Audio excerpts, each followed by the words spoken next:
اے کاش کہ ہم استغفار کرنے والے بن جائیں۔ اور آپ کو شاید پتہ نہیں ہے، استغفار جہاں گناہوں کی معافی ہے نا، وہاں یہ بہت سارے مسائل کے حل کی کنجی بھی ہے۔ آپ اگر پرابلم میں ہیں، روزی کے مسائل ہیں، اولاد نہیں ہو رہی ہے، یا کوئی بھی پرابلم ہے، ایک واقعہ سنیے۔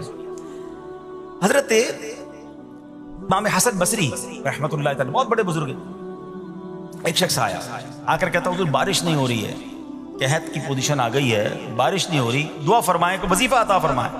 آپ نے فرمایا استغفار کرو، وہ چلا گیا۔ اچھا، ایک بزرگ بیٹھے تھے ان کے پاس، حضرت ربیع بن صبیح رحمۃ اللہ، وہ دیکھ رہے تھے۔ دوسرا بندہ آیا، کہتا حضور تنگ دستی ہے، کاروبار میں ڈاؤن ہے، رزق میں تنگی ہے، آپ نے فرمایا استغفار کرو۔ تیسرا شخص آیا، کہتا حضور اولاد نہیں ہو رہی ہے، حصول اولاد کے لیے وظیفہ لینا ہے، فرمایا استغفار کرو۔ چوتھا بندہ آیا، وہ کہتا ہے کہ حضور میرے باغ میں، فصلوں میں پیداوار کی کمی ہے، فرمایا استغفار کرو۔ حضرت ربیع بن صبیح کہتے ہیں حضور پہلا بندہ الگ پرابلم لے کر آیا، دوسرا الگ، تیسرا الگ، چوتھا الگ، چاروں کو ایک ہی دوائی، چاروں کو ایک ہی وظیفہ، استغفار استغفار۔ آئے ہائے، بڑوں کی بڑی باتیں ہیں۔ قرآن میں بھی پڑھتا ہوں، قرآن آپ بھی پڑھتے ہیں، مگر دیکھو اللہ والے کیسے پڑھتے ہیں۔ کیا خوبصورت جواب دیا آپ نے۔ آپ فرماتے ہیں سورہ نوح پارہ 29 آیت نمبر 10 سے 12 کی آپ نے تلاوت فرمائی۔ اب ذرا قرآن سنیے گا۔ بسم اللہ الرحمن الرحیم، استغفروا ربکم انہ کان غفارا یرسل السماء علیکم مدرارا ویمددکم باموال وبنین ویجعل لکم جنات ویجعل لکم انہارا۔ سبحان اللہ، ذرا سنیے گا، اپنے رب سے معافی مانگو۔ استغفروا ربکم انہ کان غفارا، بے شک وہ بڑا معاف کرنے والا ہے۔ اب دے گا، عطا کیا فرمائے گا؟ یرسل السماء علیکم مدرارا، وہ تم پر موسلا دھار بارش بھیجے گا۔ وَيُمْدِدْكُمْ بِأَمْوَالٍ وَبَنِينَ وَيَجْعَلْ لَكُمْ جَنَّاتٍ وَيَجْعَلْ لَكُمْ أَنْهَارًا، فرمایا اور مالوں اور بیٹوں سے تمہاری مدد فرمائے گا، اور تمہارے لیے باغات بنا دے گا، اور تمہارے لیے نہریں بنائے گا۔ باغات بھی بڑھ رہے ہیں، اولاد بھی عطا ہو رہی ہے، مال بھی بڑھ رہا ہے، بارش بھی ہو رہی ہے۔ کس چیز سے؟ استغفار سے۔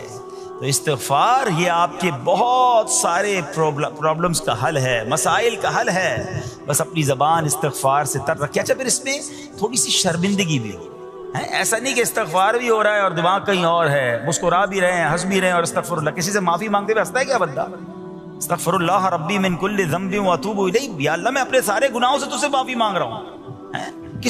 بہت سارے استغفار کے سیکھ ہیں، استغفر اللہ العظیم من کل ذنب عظیم، اے اللہ میں تجھ سے استغفار کرتا ہوں، وہ رب جو بہت عظیم ہے، اپنے سارے بڑے گناہوں سے میں استغفار کرتا ہوں۔ الگ الگ سیغوں سے اللہ کی بارگاہ میں استغفار کریں۔ ہو سکے تو کبھی گناہ یاد آئیں تو آنسو بھی بہہ رہے ہوں، مگر یہ استغفار اللہ کو بڑا پسند ہے، معافی رب کو بہت پسند ہے۔ ابو اللیث سمرقندی رحمۃ اللہ تعالی لکھتے ہیں، پچھلی قوموں میں ایک شخص تھا، اس نے بہت گناہ کیے تھے۔ ایک بار اس نے اپنی پچھلی زندگی کے بارے میں سوچا، گناہوں کے بارے میں غور و فکر کیا، تو اسے شرمندگی ہوئی۔ اس نے نادم و شرمندہ ہو کر 3 مرتبہ کہا، اللہم غفرانک، اللہم غفرانک، اللہم غفرانک، اے اللہ تیری بخشش، اے اللہ تیری بخشش، اے اللہ پاک تیری بخشش۔ اسی لمحے اس کو موت آ گئی اور اللہ پاک نے اس کی بخشش فرما دی۔ آئیے ہم بھی پڑھ لیتے، اللہم غفرانک، اللہم غفرانک، اللہم غفرانک۔ استغفار کرنا، توبہ کرنا، گناہ یاد کر کے شرمندہ ہونا، یہ اللہ کو کتنا پسند ہے۔ ایک سبحان اللہ، اس کے بارے میں چند برکتیں آپ کو بیان کرتا ہوں۔ بڑی عظیم برکت یہ ہے کہ اس کی بدولت بندے کا تنگی اور غم دور ہو جاتا ہے۔ حدیث پاک میں ہے، جو ہمیشہ استغفار کرتا رہے اللہ پاک اس کے لیے ہر تنگی سے نکلنے کا راستہ بناتا ہے، ہر فکر و غم سے اسے خلاصی عطا فرماتا ہے۔ اس کی ایک برکت یہ بھی ہے کہ ایسے بندے کو اللہ پاک غیب سے رزق عطا فرماتا ہے۔ حدیث پاک میں ہے، استغفار کرنے والے کو اللہ وہاں سے رزق عطا فرماتا ہے جہاں اس کا گمان بھی نہیں ہوتا ہے۔ اتنی مہنگائی ہے، اتنی مشکلیں ہیں، اتنی تنگی ہے، لوگ قرضے میں ہیں، کبھی ادھر جاتے ہو کبھی ادھر جاتے ہو۔ ارے بھائی، سب کے پاس جاتے ہو، رب کے پاس کیوں نہیں جاتے؟ استغفار کرنا شروع کر دو، فرمایا ادھر سے روزی دے گا۔ جہاں تمہارا گمان بھی نہیں جائے گا. اس کی برکت سے اللہ پاک دلوں کے زنگ کو دور فرماتا ہے. آئیے پیارے اسلامی بھائیوں، اللہ کو معافی مانگنا، دل سے پکارنا کتنا پسند ہے. میں آپ کو ایک بہت ہی خوبصورت واقعہ بتاتا ہوں، اور یہ واقعہ ہے حضرت موسیٰ علیہ نبینا علیہ الصلوۃ والسلام کا. اللہ پاک نے حضرت موسیٰ علیہ نبینا علیہ الصلوۃ والسلام نے ایک بار اپنی مناجات میں عرض کیا، یا اللہ یا رب. اللہ پاک کی طرف سے جواب آیا، لبیک یا موسیٰ. آپ نے عرض کی، یا اللہ تو میرا مالک ہے، تو خالق ہے، میں تو تیرا بندہ ہوں. ارشاد ہوا، مجھے یہ پسند ہے کہ جب مجھے کوئی میرا بندہ یا رب پکارے تو میں اسے لبیک کہہ کر جواب. اللہ فرما رہا ہے. حضرت موسیٰ نے عرض کی، یا رب کیا یہ ہر مطیع بندے کے لیے ہے؟ کیا ہر نیک آدمی کے لیے ایسا ہے کہ جب تجھے وہ پکارے تو لبیک فرماتا ہے؟ سنو، اللہ فرماتا ہے ہاں، بلکہ ہر گناہگار بندے کے لیے بھی ہے. حضرت موسیٰ نے عرض کی، یا اللہ فرما بردار تو تیری اطاعت کرتا ہے، وہ بات تو سمجھ آ رہی ہے، گناہگار پر یہ کرم کس وجہ سے؟ اے ہائے، سنو میرے رب کیسا کریم ہے. فرماتا ہے، اے موسیٰ اگر میں بھلائی کرنے والے کو اس کی بھلائی کا بدلہ دوں اور برائی کرنے والے پر اس کی برائی کی وجہ سے احسان نہ کروں تو میرا جود و کرم کہاں جائے گا؟ اللہ فرماتا ہے میرا پھر کرم، میری رحمت کس لیے ہے؟ برائی کرنے والا بھی، گناہ کرنے والا بھی مجھے پکارتا ہے، میں اسے بھی لبیک کہہ کر جواب دیتا ہوں. حضرت موسیٰ علیہ نبینا علیہ الصلوۃ والسلام کو ایک بار وحی نازل ہوئی کہ اے موسیٰ فلاں علاقے میں جاؤ، ہمارا ایک نیک بندہ اس کا انتقال ہو گیا ہے، جا کے اس کو غسل دو، اس کو کفن دو اور اس کا جنازہ پڑھو. حضرت موسیٰ وہاں پہنچ گئے، اور جب وہاں جا کر آپ نے لوگوں سے کہا کہ مجھے فلاں بندے کے پاس لے جاؤ جس کا انتقال ہوا ہے، مجھے غسل دینا ہے، کفن پڑھنا ہے، جنازہ پڑھنا ہے. لوگوں نے کہا، حضرت یہ تو زمانے کا گناہگار، بڑا بےہودہ، بڑا بدکار شخص تھا، آپ کو رب کا حکم تھا، آپ نے غسل بھی دیا، کفن بھی پہنایا، جنازہ بھی پڑھا. پھر رب کی بارگاہ میں عرض کی، مولا بندے تو یہ کہہ رہے ہیں یہ تو بہت برا آدمی تھا، تو نے مجھے بھیجا اور فرمایا تیرا پیارا بندہ، میں نے جنازہ بھی پڑھ دیا، غسل اور کفن بھی دیا. اب ذرا آپ سوچیں کہ کسی کا جنازہ حضرت موسیٰ پڑھ دیں تو اس کی تو بخشش کا تو کوئی مسئلہ ہی کوئی نہیں نا، وہ تو اللہ کے نبی جس کا جنازہ پڑھے غسل دے تو یا اللہ تو نے ایسا انتظام فرما دیا. تو رب کریم کی طرف سے پتہ ہے کیا جواب آتا ہے؟ اللہ فرماتا ہے، اے موسیٰ بندے سچ کہتے ہیں، یہ بندہ واقعی بڑا گناہگار تھا. جو علاقے والے، شہر کے لوگ کہہ رہے ہیں نا، ٹھیک کہہ رہے ہیں، یہ بندہ تھا ہی ایسا. یا اللہ جب اتنا گناہگار تو اتنی بڑی مہربانی کس وجہ سے؟ ارشاد ہوا، اے موسیٰ اس بندے نے مرنے سے پہلے مجھ سے 5 کلمات کے ذریعے بات کی، مناجات کی، مجھے پکارا. 5 سینٹنس تھے، 5 کلمے تھے، اور اے موسیٰ اس کی وجہ سے میں نے اس کی مغفرت فرما دی. حضرت موسیٰ کہتے ہیں، یا اللہ وہ 5 کلمے تو بتا دے، وہ 5 کیسے جملے تھے کہ علاقے میں سب سے مشہور بدکار اور اس کا انتقال ہو تو رب مغفرت بھی فرمائے اور اپنے نبی کو فرمائے جا کے جنازہ پڑھو. تو آپ نے کہا یا اللہ وہ 5 کلمات بتا دے. اب ذرا یہ 5 کلمات سنیے گا. ایکچولی جو بات سمجھنی ہے نا، استغفار ہے کیا، معافی مانگنا ہے کیا، توبہ کیا ہے. اللہ فرماتا نا کہ ہم نے سنا کہ جو بندہ اللہ سے استغفار کرتا ہے اللہ اسے دیکھ کر مسکراتا ہے. اس کی وجہ یہ کہ بندہ رب کی بارگاہ میں اپنے آپ کو سرنڈر کرتا ہے، اپنے گناہ یاد کرتا ہے، اپنی کم مائگی کا اظہار کرتا ہے. وہ کہتے ہیں نا الندم التوبہ، شرمندگی توبہ ہے.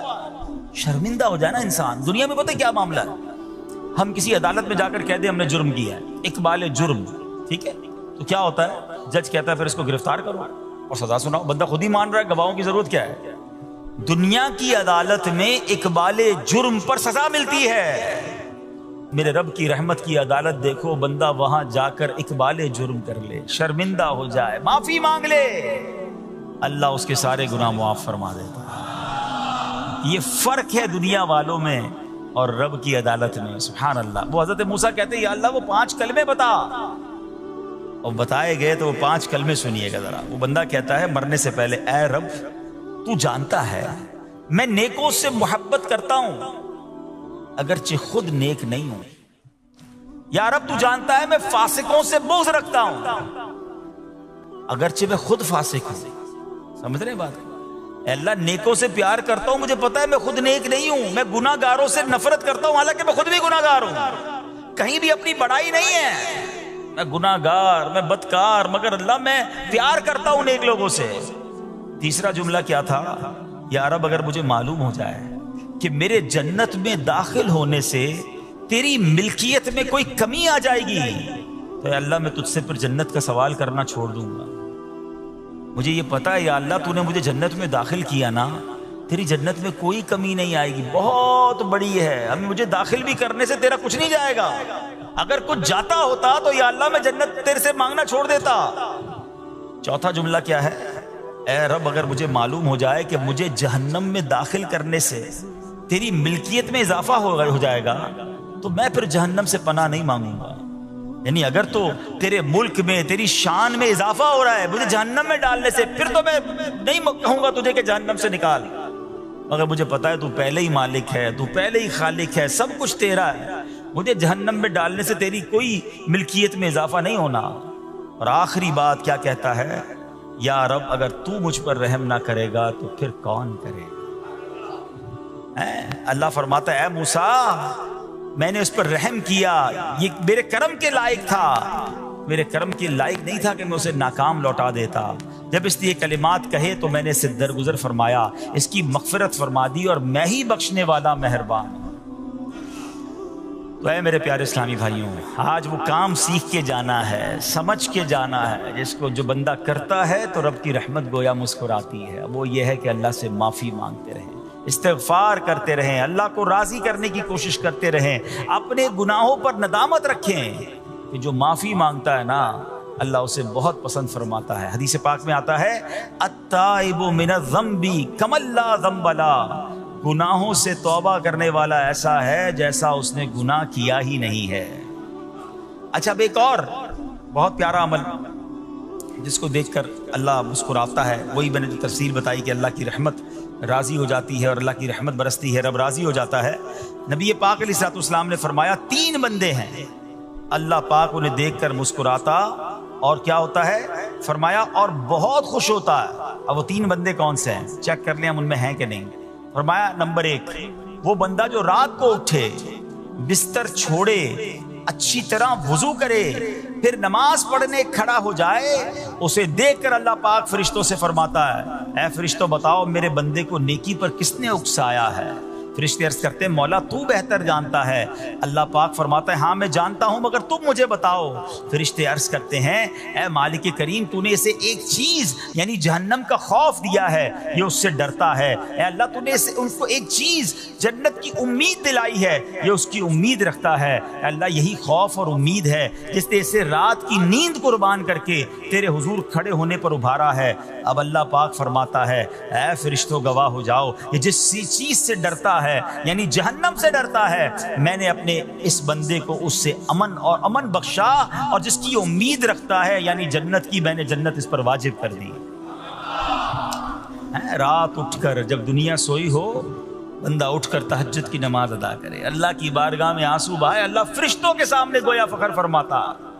دوسرے نمبر پر سنو، فرمایا دوسرا وہ شخص جو حق و باطل کی لڑائی میں شریک ہوا، ثابت قدم رہا یہاں تک کہ شہید ہو گیا، یا اللہ پاک نے اسے فتح عطا فرمائی، اللہ اس بندے کو دیکھ کر بھی مسکراتا ہے۔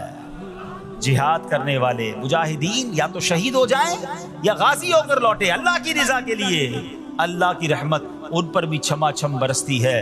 اور تیسرے نمبر پر فرمایا تیسرا وہ بندہ جو رات کو سفر کرتا ہے، یہاں تک کہ رات کے آخری حصے میں جب کہیں ٹھہرتا ہے تو اس کے ساتھ والے سو جاتے ہیں مگر وہ کھڑا ہو کر نماز پڑھنے لگتا ہے، اس بندے کو دیکھ کر بھی اللہ پاک مسکراتا ہے۔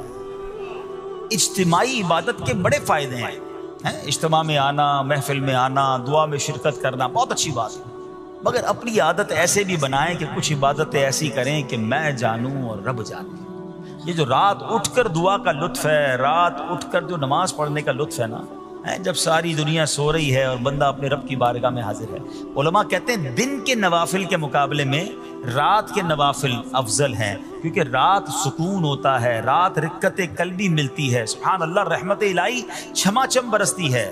ہمیں کیا کرنا ہے کہ رات تہجد کی نماز کی عادت ڈالے۔ رمضان میں بن گئی تھی نا، سحری کے لیے اٹھتے تھے تو لوگ تہجد پڑھتے تھے، اللہ کرے کہ یہ عادت بن جائے۔ کبھی کبھی اگر ہر روز نہیں ہو سکتا کم از کم کبھی کبھی کریں۔ اچھا اگر ایسی کوئی عبادت ہو بھی جائے نا پھر سب کو بتائیں نا کہ رات اٹھا تھا تو جناب دعائیں بھی کیں تو آنسو بھی بہائے، نہیں کبھی کبھی ایسا کیا کرو کہ میں جانوں اور رب جانے، اللہ سے باتیں کیا کرو۔ میں آپ کو صحیح بتاؤں، آپ مجھے ایک بات بتائیں، یہ تو آپ نے سن بھی لیا کہ اللہ کی رحمت کس قدر برستی ہے اس پر.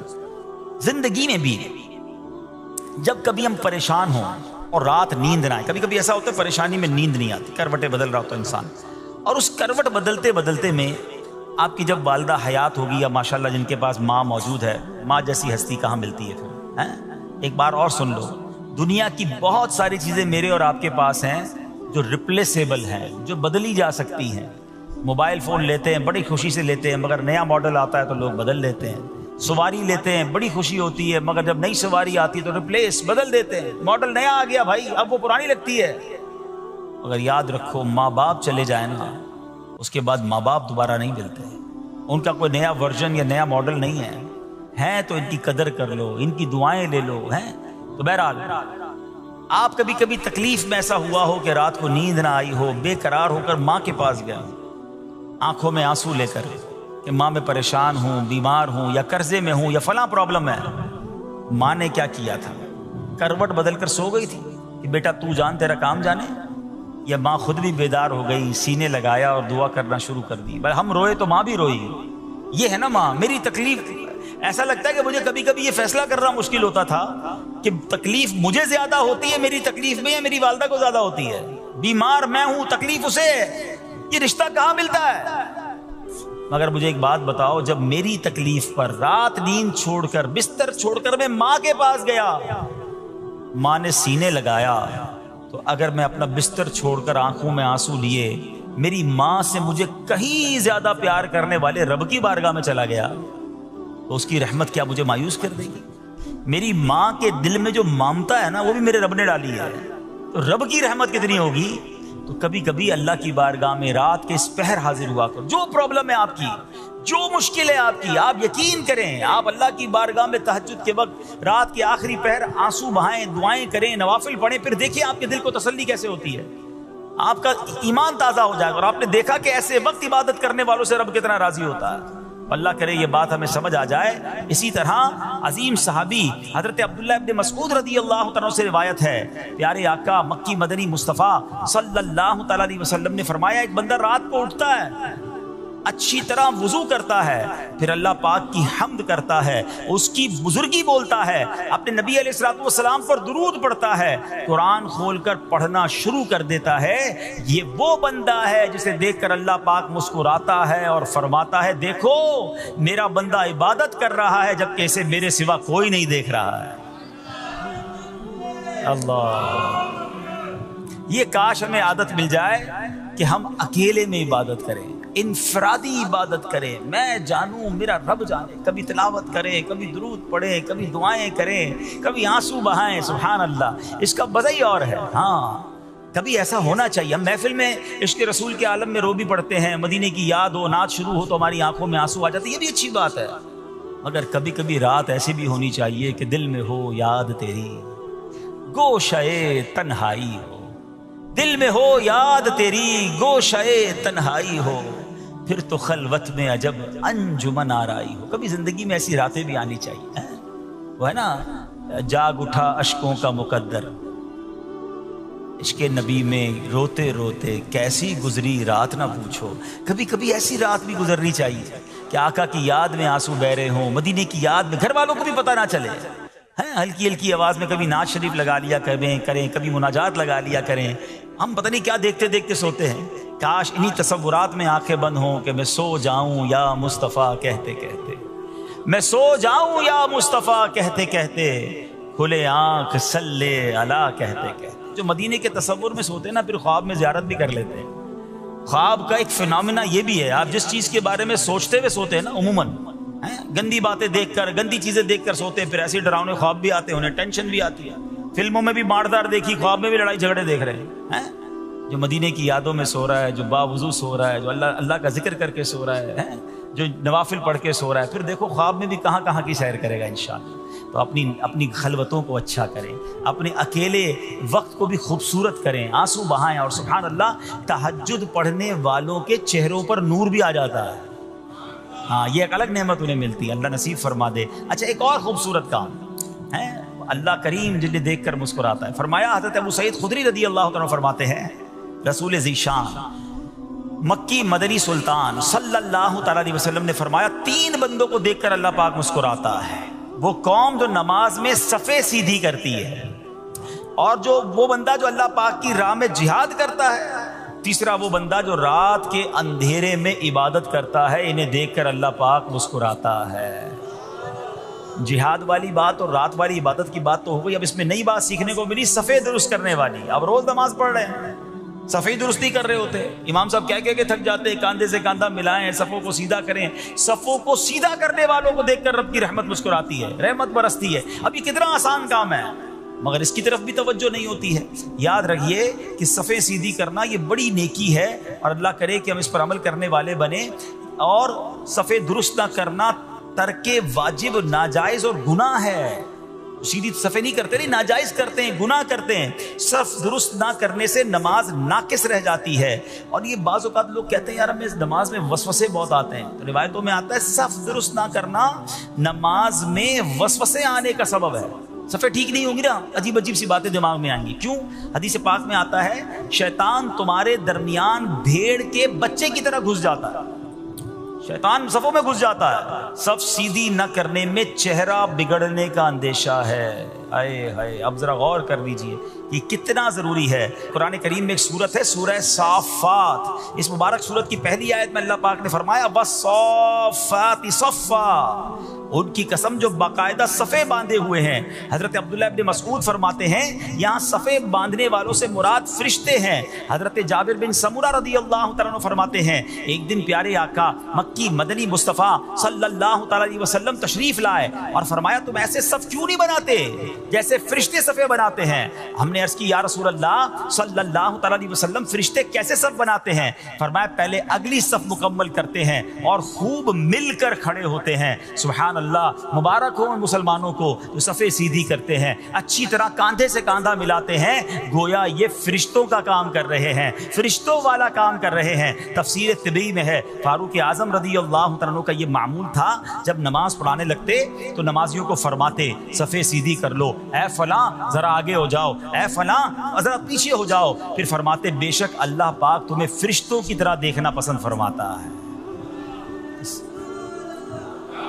تو صفیں سیدھی رکھنا یہ فرشتوں کا انداز ہے، اور اللہ کی رحمت خوب برستی ہے، گویا رب مسکراتا ہے انہیں دیکھ کر۔ تو اے میرے پیارے اسلامی بھائیوں، اور بھی بہت سارے کام ہیں جس کو دیکھ کر، جن کو کرنے سے اللہ کی رحمت چھما چھم برستی ہے۔ مسلمانوں کی پیاری امی جان حضرت عائشہ صدیقہ طیبہ طاہرہ رضی اللہ تعالی عنہا سے روایت ہے، رسول رحمت شفیع امت صلی اللہ تعالی علیہ وآلہ وسلم نے فرمایا جب بندہ مجھ پر درود پاک پڑھتا ہے تو اس کی برکت سے ایک فرشتہ اللہ پاک کی بارگاہ میں حاضر ہوتا ہے۔ اس فرشتے کے لیے حکم ہوتا ہے کہ اسے میرے بندے کی قبر کے پاس لے جاؤ تاکہ یہ میرے بندے کے لیے مغفرت کی دعا کرتا رہے اور میرے بندے کی آنکھیں ٹھنڈی ہوتی رہیں۔ ذات والا پہ بار بار درود، ذات والا پہ بار بار درود، بار بار اور بے شمار درود، قبر میں خوب کام آتی ہے، بے کسوں کی ہے یار غار درود۔ صلو علی الحبیب صلی اللہ تعالی علی محمد صلی اللہ علیہ وسلم۔ پیارے پیارے اسلامی بھائیوں، کچھ دنوں پہلے ہی کی بات ہے، ایک شور اٹھا کہ ماہ رمضان کا چاند نظر آ گیا، اور جیسے ہی رمضان آیا مسجدوں کی رونقیں بڑھ گئیں، نمازیوں کی تعداد بڑھ گئی۔ ایک عجب سما تھا سحری کا، ایک روحانی منظر تھا افطار کا۔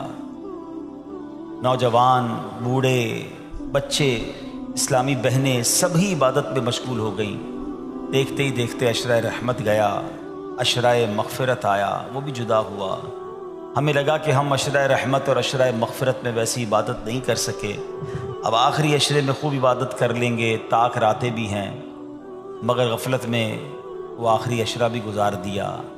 رمضان ہمیں تڑپا کر، بہاریں لٹا کر، برکتیں عطا کر کے ہم سے اب جدا ہو چکا ہے۔ اب رمضان یقیناً اگلے سال بھی آئے گا، مگر یہ نہیں پتہ کہ ہم اس رمضان میں ہوں گے یا نہیں ہوں گے۔ ہمیں یہ بھی نہیں معلوم ہماری مغفرت ہوئی کہ نہیں. ہم رب کریم سے دعا کرتے ہیں کہ اللہ جن لوگوں نے تجھے راضی کیا ان کا واسطہ ہم سے راضی ہو جا، جن لوگوں کی مغفرت فرمائی ان کا واسطہ ہماری مغفرت فرما دے. ماہ رمضان کی بس اب یاد ہی باقی رہ گئی ہے. اب رمضان کے بعد کی زندگی ہے. اب زندگی ہمیں ایسے گزارنی ہے کہ جو ہم نے رمضان میں روحانیت حاصل کی، جو برکتیں حاصل کی، جو ہمیں تقوی کی سوغات رمضان سے ملی ہے، کہیں وہ ضائع نہ ہو جائے. ہمارا دشمن آزاد ہو چکا ہے، شیطان حملہ کرنے کے لیے بھرپور تیاری پر آمادہ ہے. کئی لوگوں کو تو اس نے پہلے 2 دنوں میں ہی مسجد سے دور کر دیا ہوگا. اب ہمیں بھی غور کرنا ہے کہ کیا ہمیں بھی اپنی ساری عبادتیں، ساری ریاضتیں، ساری روحانیت ضائع کرنی ہے یا نہیں. ہم نے انشاءاللہ اس کو کنٹینیو کرنا ہے جو ہم نے رمضان میں اعمال شروع کیے تھے، جو نیکیاں شروع کی تھیں.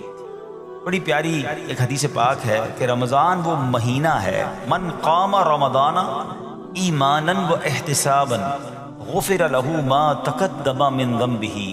یعنی جو ایمان کے ساتھ ثواب کمانے کے لیے رمضان المبارک کے روزے رکھے اس کے پچھلے گناہ معاف کر دیے جاتے ہیں. اور اب شوال کا مہینہ آیا نا، حدیث پاک میں ہے کہ جس نے رمضان کے روزے رکھے پھر 6 دن شوال میں روزے رکھے تو گناہوں سے ایسا پاک ہو جاتا ہے جیسا کہ ماں کے پیٹ سے آج ہی پیدا ہوا ہو. تو وہ روحانیت، وہ برکت جاری رکھنی ہے. ابھی تو روزے بھی رکھنے ہیں نا انشاءاللہ، نفلی روزے رکھیں گے، 6 روزے رکھ لیں گے تو انشاءاللہ یہ برکت بھی حاصل ہو جائے گی. ہمیں کوشش یہ کرنی چاہیے کہ ہمیں ماہ رمضان کے بعد اب یہ 6 دن شوال کے، ضروری نہیں کہ ایک ساتھ رکھیں، شوال کے پورے مہینے میں رکھ لیں. ایک اور خوبصورت حدیث ہے کہ جس نے عید الفطر کے بعد 6 روزے شوال کے رکھے تو اس نے پورے سال کے روزے رکھے. جو ایک نیکی لائے گا اسے 10 ملیں گی. بڑا خوبصورت کیلکولیشن ہے کہ جو 1 مہینے کے روزے رکھے گا ملٹیپلائی بائی 10 تو 10 مہینے ہو گئے اس کے بدلے، یعنی 10 مہینے کے روزے ہو گئے. اب 6 روزے رکھے تو 60 روزوں کا ثواب ملے گا، تو 2 مہینے وہ کور ہو گئے. تو یعنی پورے سال کے روزوں کا ثواب اگر کمانا ہے تو رمضان اور اس کے بعد 6 دن شوال کے روزے رکھنے ہیں. تو انشاءاللہ ہم پورے رکھیں گے انشاءاللہ. اب رمضان کے بعد ہم نے پہلے یہ کیلکولیٹ کرنا ہے کہ جیسے رمضان سے پہلے تھے اب ویسے ہیں یا بدل گئے ہیں.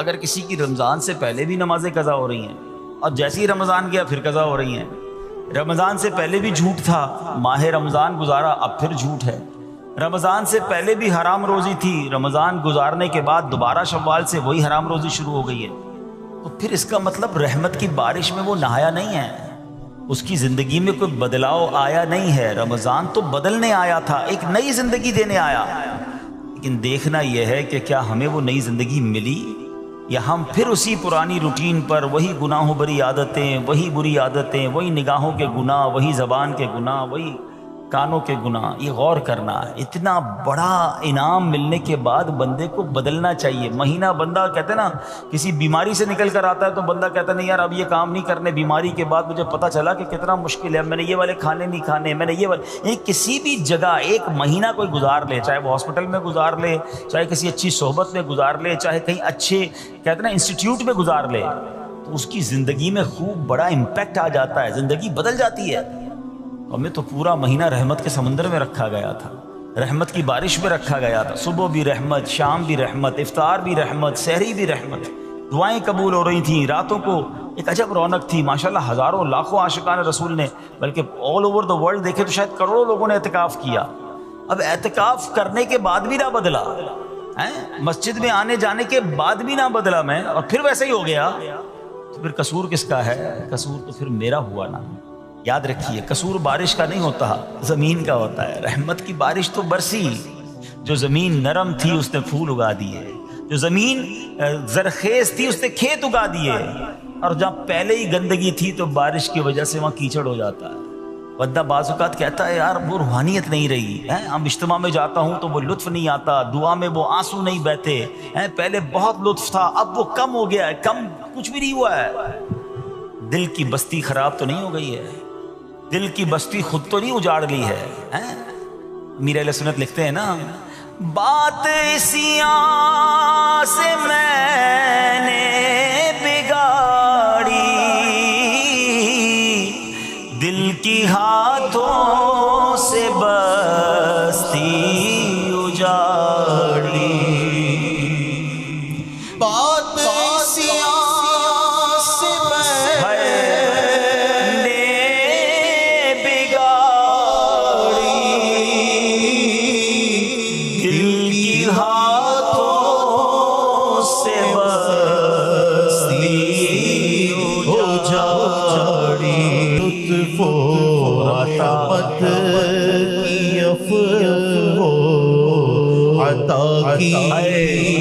بات میرے مولا تو خیرات دے دے. دل کی بستی اجڑنے دینی نہیں ہے. شیطان آیا ہے اجاڑنے کے لیے. پلان پورا ہے اس کا. اس سے سب چھین لینا ہے. اس کی نمازیں، اس کے روزے، اس کی آنسو، اس کی دعائیں، اس کے سجدے، اس کے صدقے، اس کی خیرات، اس کے چہرے پہ جو داڑھی سج گئی، سر پر جو امامے آ گئے، بہنوں نے جو پردے کی نیت کر لی. وہ آیا ہے بستی اجاڑنے. وہ آیا ہے ہم سے سب کچھ چھیننے. اب عقل مند وہ ہے جو شیطان کی باتوں میں نہ آئے، رحمان عز و جل کے رحمت کے سائے میں چھپ جائے. مسجدوں میں آتا رہے، نمازوں کی پابندی کرتا رہے، سنتوں پر عمل کرتا رہے. جی اگر چاہے بھی برائی کی طرف تو ان بری محفلوں کی طرف نہ جائے. اپنے گناہوں پر معافی مانگیں گے انشاءاللہ. راتوں کو اٹھ کر جب لوگ سو رہے ہوں گے اللہ کی بارگاہ میں عبادت کریں گے. اسی طرح فرمایا کہ صفوں کو درست کریں گے اور انشاءاللہ رب کی بارگاہ سے خوب رحمتیں لوٹیں گے. اے میرے پیارے اسلامی بھائیوں، یہ سب کب ہو سکے گا کہ جب ہم اچھے ماحول میں رہیں گے. تہجد تو جب پڑھیں گے نا جب پہلے فرض پڑھیں گے. جس کی فرض ہی قضا ہو رہی ہے تو اس کو تہجد کی باری کب آئے گی؟